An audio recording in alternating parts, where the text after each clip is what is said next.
Today we're in Westernville, New York on a freezing March day. Another reason why this homeowner wants to insulate his attic and his basement to make his home more efficient and probably today even more comfortable.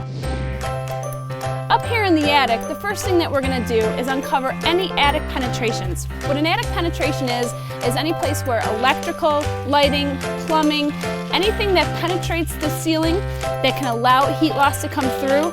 We're going to look for those, we're going to find those, we're going to air seal those with a canned foam to make sure that nothing can come through. We need to do this before we blow the cellulose in because cellulose isn't going to help, fiberglass isn't going to help if you have the air infiltration coming through. So this is the most important step of doing an attic insulation. Once we're done doing this, we'll evaluate the ventilation, install proper vents to allow the adequate ventilation that needs to happen in order to keep the airflow in the attic space. And then we'll go ahead and blow the cellulose as the last part of the attic insulation.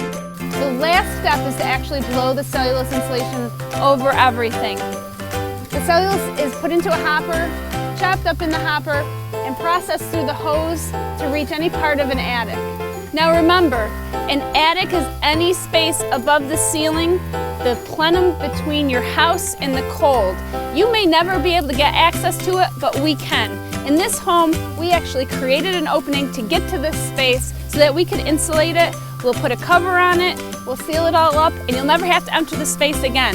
Brandon's going to install 13.5 inches of cellulose. That's the equivalent of an R49. That's energy code today, so that's what we want to give this homeowner, is to have the energy efficiency of R49. The attic is our first priority, but the next place we'll take a look at is the basement.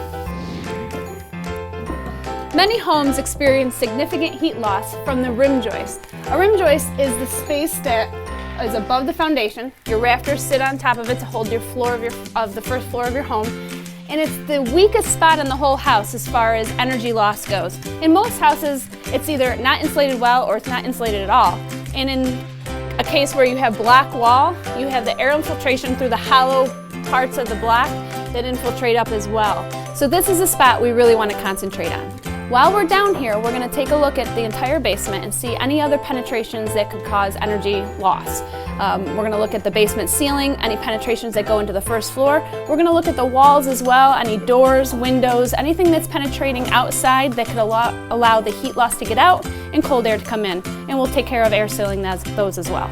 Once we've completed all the insulation of the rim joist and the air sealing of the basement, we'll complete the project by cleaning up all the mess that we've made, and your house will be as clean as it was, if not better, before we got there.